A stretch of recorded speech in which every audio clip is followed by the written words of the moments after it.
हमारे समाज में जब कोई बच्चा पैदा होता है तो खुशियां मनाई जाती है, मिठाइयां बांटी जाती है। लेकिन क्या आप सोच सकते हैं कि किसी नवजात बच्ची के दुनिया में आते ही उसे अभागिन, कलमुही और ना जाने क्या क्या कह दिया जाए, सिर्फ इसलिए कि वो 3 भाइयों के बाद पैदा हुई है। जी हाँ, हमारे समाज में एक ऐसा अंधविश्वास और कुरीति सदियों से चली आ रही है जिसे तेतर कहा जाता है। मान्यता ये कि 3 बेटों के बाद अगर बेटी जन्म ले तो वो अपने साथ बर्बादी और अनर्थ लेकर आती है। आज हम मुंशी प्रेमचंद जी की जिस झकझोर देने वाली कहानी का पाठ करने जा रहे हैं उसका नाम है तेतर। ये कहानी है पंडित दामोदर दत्त के घर की, जहां 3 बेटों के बाद एक नन्ही कन्या ने जन्म लिया है। एक तरफ जहां माँ बाप के दिल में डर का साया है, वहीं दादी उस मासूम बच्ची को कोसती नहीं थकती। ये कहानी समाज की उस मानसिकता पर एक करारा तमाचा है जो जन्म से ही एक बेटी पर अभागिन होने का ठप्पा लगा देती है। आइए मिलकर सुनते हैं मुंशी प्रेमचंद जी की ये कालजिए और संजीदा कहानी, जो हमें ये सोचने पर मजबूर कर देगी कि रूढ़ियों की इस जंजीर में इंसानियत कैसे दम तोड़ देती है। मुंशी प्रेमचंद जी की कहानी तेतर। आखिर वही हुआ जिसकी आशंका थी, जिसकी चिंता में घर के सभी लोग विशेषता प्रसूता पड़ी हुई थी। 3 पुत्रों के पश्चात कन्या का जन्म हुआ। माता सौर में सूख गई, पिता बाहर आंगन में सूख गए और पिता की वृद्धा माता सौर द्वार पर सूख गई। अनर्थ, महाअनर्थ। भगवान ही कुशल करे तो हो। ये पुत्री नहीं राक्षसी है। इस अभागिन को इसी घर में आना था। आना ही था तो कुछ दिन पहले क्यों ना आई। भगवान 7वें शत्रु के घर भी तेतर का जन्म न दे। पिता का नाम था पंडित दामोदर दत्त। शिक्षित आदमी थे, शिक्षा विभाग ही में नौकर भी थे, मगर इस संस्कार को कैसे मिटा देते जो परंपरा से हृदय में जमा हुआ था कि तीसरे बेटी की पीठ पर होने वाली कन्या अभागिन होती है, या पिता को लेती है या माता को या अपने को। उनकी वृद्धा माता लगी नवजात कन्या को पानी पी पी कर कोसने, कलमुही है कलमुही, ना जाने क्या करने आई है यहाँ। किसी बांझ के घर जाती तो उसके दिन फिर जाते। दामोदर दत्त दिल में तो घबराए हुए थे, पर माता को समझाने लगे, अम्मा तेतर वेतर कुछ नहीं, भगवान की जो इच्छा होती है वही होता है। ईश्वर चाहेंगे तो सब कुशल ही होगा। गाने वालियों को बुला लो, नहीं तो लोग कहेंगे 3 बेटे हुए तो कैसे फूली फिरती थी, एक बेटी हो गई तो घर में कोहराम मच गया। माता, अरे बेटा तुम क्या जानो इन बातों को, मेरे सिर तो बीत चुकी है, प्राण नहों में समाया हुआ है। तेतर ही के जन्म से तुम्हारे दादा का देहांत हुआ, तभी से तेतर का नाम सुनते ही मेरा कलेजा कांप उठता है। दामोदर, इस कष्ट के निवारण का भी कोई उपाय होगा। माता, उपाय बताने को तो बहुत है, पंडित जी से पूछो तो कोई ना कोई उपाय बता देंगे, पर इससे कुछ होता नहीं। मैंने कौन से अनुष्ठान नहीं किए, पर पंडित जी की तो मुट्ठियां गर्म हुई। ये जो सिर पर पड़ना था वो पड़ ही गया। अब टके के पंडित रह गए हैं। जजमान मरे या जिए उनकी बला से, उनकी दक्षिणा मिलनी चाहिए। धीरे से बोलती है। लड़की दुबली पतली भी नहीं है, तीनों लड़कों से हिष्ट पुष्ट है। बड़ी बड़ी आंखें हैं, पतले पतले लाल लाल होंठ हैं जैसे गुलाब की पत्ती, गोरा चिट्टा रंग है, लंबी सी नाक। कलमुही नहलाते समय रोई भी नहीं, टुकुर टुकुर ताकती रही। ये सब लक्षण कुछ अच्छे थोड़े ही हैं। दामोदर दत्त के तीनों लड़के सांवले थे, कुछ विशेष रूपवान भी ना थे। लड़की के रूप का बखान सुनकर उसका चित्त कुछ प्रसन्न हुआ। बोला, अम्मा जी तुम भगवान का नाम लेकर गाने वालियों को बुला भेजो, गाना बजाना होने दो, भाग्य में जो कुछ है वो तो होगा ही। माता, जी तो हुलसता नहीं, क्या करूं। दामोदर, गाना ना होने से कष्ट का निवारण तो होगा नहीं कि हो जाएगा। अगर इतने सस्ते जान छूटे तो ना कराओ गाना। माता जी बोलती हैं, बुलाए लेती हूं बेटा, जो कुछ होना था वो तो हो गया। इतने में दाई ने शोर में से पुकार कर कहा, बहू जी कहती है गाना वाना कराने का काम नहीं है। माता बोलती है, भला उनसे कहो चुप बैठी रहे, बाहर निकलकर मनमानी करेंगी। 12 ही दिन हुए हैं, बहुत दिन नहीं है। बहुत इतराती फिरती है, ये ना करूंगी वो ना करूंगी, देवी क्या है देवता क्या है। मर्दों की बात सुनकर वही रट लगाने लगती थी, तो अब चुपके से बैठती क्यों नहीं। मेमे तो तेतर को अशुभ नहीं मानती, और जब बातों में मेमे की बराबरी करती हैं तो इस बात में भी करे। ये कहकर माताजी ने नाइन को भेजा कि जाकर गाने वालियों को बुला ला, पड़ोस में भी कहती जाना। सवेरा होते ही बड़ा लड़का सोकर उठा और आंख मलता हुआ जाकर दादी से पूछने लगा, बड़ी अम्मा, कल अम्मा को क्या हुआ। माताजी बोली, लड़की तो हुई है। बालक खुशी से उछलकर बोला, ओहो, पैजनियां पहन पहन कर छुन छुन चलेगी, जरा मुझे दिखा दो दादी जी। माताजी बोली, अरे क्या शोर में जाएगा, पागल हो गया है क्या। लड़के की उत्सुकता ना मानी, शोर के द्वार पर जाकर खड़ा हो गया और बोला, अम्मा जरा बच्ची को मुझे दिखा दो। दाई ने कहा, बच्ची अभी सोती है। बालक बोला, जरा दिखा दो गोद में लेकर। दाई ने कन्या उसे दिखा दी तो वो वहां से दौड़ता हुआ अपने छोटे भाइयों के पास पहुंचा और उन्हें जगा जगा कर खुशखबरी सुनाई। एक बोला, नन्ही सी होगी। दूसरा बोला, बिल्कुल नन्ही सी, बस जैसी बड़ी गुड़िया, ऐसी गोरी है कि क्या किसी साहब की लड़की होगी। ये लड़की मैं लूंगा। सबसे छोटा बोला, हमको भी दिखा दो। तीनों मिलकर लड़की को देखने आए और वहां से बगले बजाते उछलते कूदते बाहर आए। बड़ा लड़का बोला, देखा कैसी है। मझला बोला, कैसे आंख बंद किए पड़ी थी। छोटा बोला, इसे हमें तो देना। बड़ा बोला, खूब द्वार पर बारात आएगी, हाथी घोड़े बाजे आतिशबाजी। मझला और छोटा ऐसे मग्न हो रहे थे मानो वो मनोहर दृश्य आंखों के सामने है। उनके सरल नेत्र मनोउल्लास से चमक रहे थे। मझला बोला, फुलवरिया भी होगी। छोटा बोला, हम भी पूल लेंगे। छुट्टी भी हुई, बरहई भी हुई, गाना बजाना खाना खिलाना देना दिलाना सब कुछ हुआ, पर रस्म पूरी के लिए, दिल से नहीं, खुशी से नहीं।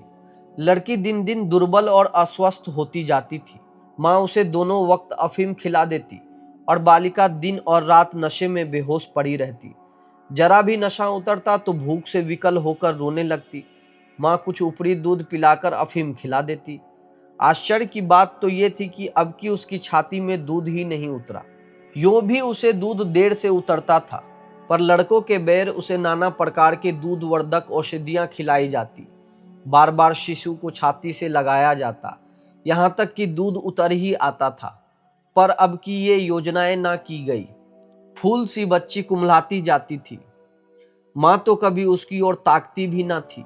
हाँ, नाइन कभी चुटकियां बजाकर चुमकारती तो शिशु के मुख पर ऐसी दयनीय, ऐसी करुण वेदना अंकित दिखाई देती कि वे आंखें पोंछती हुई चली जाती थी। बहू से कुछ कहने सुनने का साहस ना पड़ता। बड़ा लड़का सिद्धू बार बार कहता, अम्मा बच्ची को दो, बाहर से खेला लाऊं, पर माँ उसे झिड़क देती थी। 3-4 महीने हो गए। दामोदर दत्त रात को पानी पीने उठे तो देखा कि बालिका जग रही है। सामने ताक पर मीठे तेल का दीपक जल रहा था। लड़की टकटकी बांधे उस दीपक की ओर देखती थी और अपना अंगूठा चूसने में मग्न थी। चुप चुप की आवाज आ रही थी। उसका मुख मुरझाया हुआ था, पर वो ना रोती थी ना हाथ पैर फेंकती थी, बस अंगूठा पीने में ऐसी मग्न थी मानो उसमें सुधा रस भरा हुआ है। वो माता के स्तनों की ओर मुंह भी नहीं फेरती थी, मानो उन पर कोई अधिकार नहीं, उसके लिए वहां कोई आशा नहीं। बाबू साहब को उस पर दया आई। इस बेचारी का मेरे घर जन्म लेने में क्या दोष है। मुझ पर या इसकी माता पर जो कुछ भी पड़े उसमें इसका क्या अपराध। हम कितनी निर्दयता कर रहे हैं कि कुछ कल्पित अनिष्ट के कारण उसका इतना तिरस्कार कर रहे हैं। माना कि कुछ अमंगल हो भी जाए तो क्या उसके भय से इसके प्राण ले लिए जाएंगे। अगर अपराधी है तो मेरा प्राणबद्ध है। इस नन्हे से बच्चे के प्रति हमारी कठोरता क्या ईश्वर को अच्छी लगती होगी। उन्होंने उसे गोद में उठा लिया और उसका मुख चूमने लगे। लड़की को कदाचित पहली बार सच्चे स्नेह का ज्ञान हुआ। वो हाथ पैर उछालकर गू गू करने लगी और दीपक की ओर हाथ फैलाने लगी। उसे जीवन ज्योति सी मिल गई। प्रातःकाल दामोदर दत्त ने लड़की को गोद में उठा लिया और बाहर लाए। स्त्री ने बार बार कहा, उसे पड़ी रहने दो, ऐसी कौन सी बड़ी सुंदर है। अभागिन रात दिन तो प्राण खाती रहती है, मर भी नहीं जाती कि जान छूट जाए। किंतु दामोदर दत्त ने ना माना। उसे बाहर लाए और अपने बच्चों के साथ बैठकर खिलाने लगे। उनके मकान के सामने थोड़ी सी जमीन पड़ी हुई थी। पड़ोस के किसी आदमी की एक बकरी उसमें आकर चरा करती थी। इस समय भी वो चर रही थी। बाबू साहब ने बड़े लड़के से कहा, सिद्धू, जरा उस बकरी को पकड़ो तो इसे दूध पिलाएं, शायद भूखी है बेचारी। देखो, तुम्हारी नन्ही सी बहन है ना, इसे रोज हवा में खिलाया करो। सिद्धू को दिल लगी हाथ आई। उसका छोटा भाई भी दौड़ा। दोनों ने घेर कर बकरी को पकड़ा और उसके कान पकड़े हुए सामने लाए। पिता ने शिशु का मुंह बकरी के थन में लगा दिया। लड़की चुबलाने लगी और एक क्षण में दूध की धार उसके मुंह में जाने लगी, मानो टिमटिमाते दीपक में तेल पड़ जाए। लड़की का मुंह खिल उठा। आज शायद पहली बार उसकी क्षुधा तृप्त हुई थी। वो पिता की गोद में हुमक हुमक कर खेलने लगी। लड़कों ने भी उसे खूब नचाया कुदाया। उस दिन से सिद्धू को मनोरंजन का एक नया विषय मिल गया। बालकों को बच्चों से बहुत प्रेम होता है। अगर किसी घोंसले में चिड़िया का बच्चा देख पाए तो बार बार वहां जाएंगे।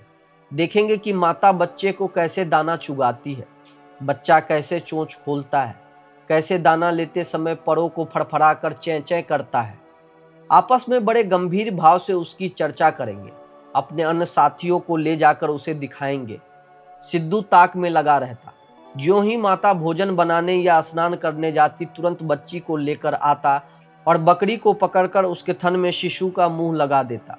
कभी दिन में 2-2, 3-3 बार पिलाता। बकरी को भूसी चोकर खिलाकर ऐसे परचा लिया कि वो स्वयं चोकर की लोभ से चली आती और दूध देकर चली जाती।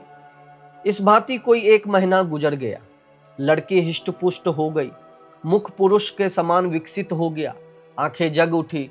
शिशुकाल की सरल आभा मन को हरने लगी। माता उसे देख देख कर चकित होती थी। किसी से कुछ कह तो ना सकती, पर दिल में उसे आशंका होती कि अब वो मरने को नहीं, हम ही लोगों के सिर जाएगी। कदाचित ईश्वर इसकी रक्षा कर रहे हैं, जभी तो दिन दिन निखरती आती है, नहीं अब तक ईश्वर के घर पहुंच गई होती। मगर दादी शिशु की मां से कहीं ज्यादा चिंतित थी। उसे भ्रम होने लगा कि वो बच्ची को खूब दूध पिला रही है, सांप को पाल रही है। शिशु की ओर आंख उठाकर भी ना देखती। यहां तक कि वो एक दिन कह बैठी, लड़की का बड़ा छो करती हो। हाँ भाई, माँ हो कि नहीं, तुम ना छो करोगी तो कौन करेगा। अम्मा जी, ईश्वर जानते हो जो मैं इसे दूध पिलाऊं हूं। अरे तो मैं मना थोड़े ही करती हूँ। मुझे क्या गरज पड़ी है कि मुफ्त में अपने ऊपर पाप लूं। कुछ मेरे सिर तो जाएगी नहीं। अब आपको विश्वास ही ना आए तो क्या करे। मुझे पागल समझती हो। वो हवा पी पी कर ऐसी हो रही है। भगवान जाने अम्मा, मुझे तो आप अचरज होता है। बहू ने बहुत निर्दोषिता जताई, किंतु वृद्धा सास को विश्वास न आया। उसने समझा, ये मेरी शंका को निर्मूल समझती है। मानो मुझे इस बच्ची से कोई बैर है। उसके मन में ये भाव अंकुरित होने लगा कि इसे कुछ हो जाए तब ये समझे कि मैं झूठ नहीं कहती थी। वो जिन प्राणियों को अपने प्राणों से भी प्रिय समझती थी, उन्हीं लोगों की अमंगल कामना करने लगी, केवल इसलिए कि मेरी शंकाएं सत्य हो जाए। वो ये तो नहीं चाहती थी कि कोई मर जाए, पर इतना अवश्य चाहती थी कि किसी बहाने से मैं चेता दूं कि देखा, तुमने मेरा कहा ना माना, ये उसी का फल है। उधर सास की ओर से ज्यों ज्यों ये द्वेष भाव प्रकट होता था, बहू का कन्या के प्रति स्नेह बढ़ता था। ईश्वर से मनाती रहती थी कि किसी भांति 1 साल कुशल से कट जाता तो इनसे पूछती। कुछ लड़की का भोला भाला चेहरा, कुछ अपने पति का प्रेम वात्सल्य देखकर भी उसे प्रोत्साहन मिलता था। विचित्र दशा हो रही थी। न दिल खोलकर प्यार ही कर सकती थी, न संपूर्ण रीति से निर्दय होते ही बनता था, न हंसते बनता था, न रोते। इस भांति 2 महीने गुजर गए, कोई अनिष्ट न हुआ। तब तो वृद्धा सास के पेट में चूहे दौड़ने लगे। बहू को 2-4 दिन ज्वर भी नहीं आ जाता कि मेरी शंका की मर्यादा रह जाए। पुत्र भी किसी दिन पैरगाड़ी पर से नहीं गिर पड़ता, न बहू के मैके से ही किसी के स्वर्गवास की सुनवानी आती। एक दिन दामोदर दत्त ने खुले तौर पर कह भी दिया कि अम्मा, ये सब ढकोसला है। तेतर लड़कियां क्या दुनिया में होती नहीं तो सब के सब माँ बाप मर ही जाते हैं। अंत में उसने अपनी शंकाओं को यथार्थ सिद्ध करने का एक तरकीब सोच निकाली। एक दिन दामोदर दत्त स्कूल से आए तो देखा कि अम्मा जी खाट पर अचेत पड़ी हुई है। स्त्री अंगीठी में आग रखकर उसकी छाती सेक रही है और कोठरी के द्वार और खिड़कियां बंद हैं।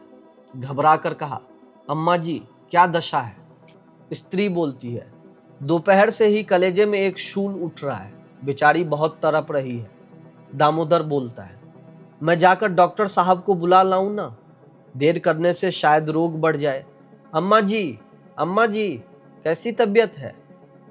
माता ने आंखें खोली और कराहते हुए बोली, बेटा तुम आ गए, अब ना बचूंगी। हाय भगवान, अब ना बचूंगी। जैसे कोई कलेजे में बर्छी चुभा रहा हो। ऐसी पीड़ा कभी नहीं हुई थी। इतनी उम्र बीत गई, ऐसी पीड़ा नहीं हुई। स्त्री, ये कलमुही छोकरी ना जाने किस मनहूस गरीब में पैदा हुई। सास, बेटा सब भगवान करते हैं, ये बेचारी क्या जाने। देखो मैं मर जाऊं तो उसे कष्ट मत देना। अच्छा हुआ मेरे सिर आई, किसी के सिर तो जाती ही, मेरे ही सिर सही। हाय भगवान, अब ना बचूंगी। दामोदर, जाकर डॉक्टर को बुला लाऊं? अभी लौटा आता हूं। माताजी को केवल अपनी बात की मर्यादा निभानी थी, रुपए ना खर्च कराने थे। बोली, नहीं बेटा, डॉक्टर के पास जाकर क्या करोगे? अरे वो कोई ईश्वर है, डॉक्टर अमृत पिला देगा, 10-20 वो भी ले जाएगा। डॉक्टर वेद से कुछ ना होगा। बेटा तुम कपड़े उतारो, मेरे पास बैठकर भागवत पढ़ो, अब ना बचूंगी। हाय राम। दामोदर, तेतर बुरी चीज है, मैं समझता था कि ढकोसला ही ढकोसला है। स्त्री, इसी से मैं उसे कभी मुंह नहीं लगाती थी। माता, बेटा बच्चों को आराम से रखना, भगवान तुम लोगों को सुखी रखे। अच्छा हुआ मेरे ही सिर गई, तुम लोगों के सामने मेरा परलोक हो जाएगा। कहीं किसी दूसरे के सिर जाती तो क्या होता राम। भगवान ने मेरी विनती सुन ली। हाय हाय। दामोदर दत्त को निश्चय हो गया कि अब अम्मा ना बचेंगी। बड़ा दुख हुआ। उसके मन की बात होती तो वो अम्मा के बदले तेतर को ना स्वीकार करते। जिस जननी ने जन्म दिया, नाना प्रकार के कष्ट झेलकर उसका पालन पोषण किया, अकाल वैधव्य को प्राप्त होकर भी उनकी शिक्षा का प्रबंध किया, उसके सामने एक दुमुही बच्ची का क्या मूल्य था, जिसके हाथ का एक गिलास पानी भी वो ना जानते थे। शोकातुर हो कपड़े उतारे और माँ के सिरहाने बैठकर भागवत की कथा सुनाने लगे। रात को बहू भोजन बनाने चली तो सास से बोली, अम्मा जी तुम्हारे लिए थोड़ा सा साबूदाना छोड़ दूं? माता ने व्यंग करके कहा, बेटी अन्न बिना ना मारो, भला साबूदाना मुझसे खाया जाएगा? जाओ थोड़ी पूरियां छान लो, परे परे जो कुछ इच्छा होगी खा लूंगी, कचौड़ियां भी बना लेना। मरती हूं तो भोजन को तरस तरस क्यों मरूं? थोड़ी मलाई भी मंगवा लेना, फिर थोड़े खाने आऊंगी बेटा। थोड़े से केले मंगवा लेना, कलेजे के दर्द में केला खाने से आराम होता है। भोजन के समय पीड़ा शांत हो गई, लेकिन आधे घंटे के बाद फिर जोर से होने लगी। आधी रात के समय कहीं जाकर उनकी आंख लगी। 1 सप्ताह तक उनकी यही दशा रही। दिन भर पड़ी कराहती रही, बस भोजन के समय जरा वेदना कम हो जाती। दामोदर दत्त सिरहाने बैठे पंखा झेलते और मातृवियोग के आगत शोक से रोते। घर की मेहरी ने मोहल्ले भर में ये खबर फैला दी। पड़ोसिन देखने आई तो सारा इल्जाम बालिका के सिर गया। एक ने कहा, ये तो कहो कि बड़ी कुशल हुई कि बुढ़िया के सिर गई, नहीं तो तेतर माँ बाप 2 में से एक को लेकर तभी शांत होती है। देव न करे कि किसी के घर तेतर का जन्म हो। दूसरी बोली, मेरे तो तेतर का नाम सुनते ही रोए खड़े हो जाते हैं। भगवान बांझ रखे पर तेतर ना दे। 1 सप्ताह के बाद वृद्धा का कष्ट निवारण हुआ। मरने में कोई असर ना थी। वो तो कहो पुरखाओं का पुण्य प्रताप था। ब्राह्मणों को गोदान दिया था, दुर्गा पाठ हुआ था, तब कहीं जाके संकट कटा। तो ये थी कथा सम्राट मुंशी प्रेमचंद जी की अमर कहानी तेतर। दोस्तों, प्रेमचंद जी की कहानी आज भी हमारे समाज के उन काले कोनों में उजागर करती है जहां अंधविश्वास और पुरानी सोच मासूम जिंदगियों को जकड़ लेती है।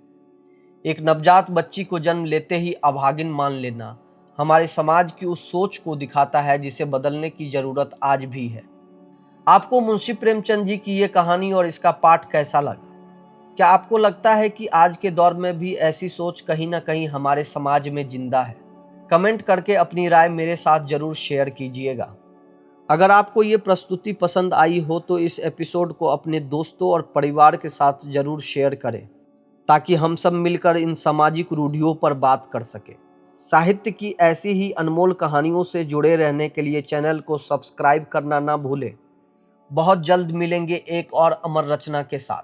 तब तक के लिए अपना ख्याल रखिए। धन्यवाद।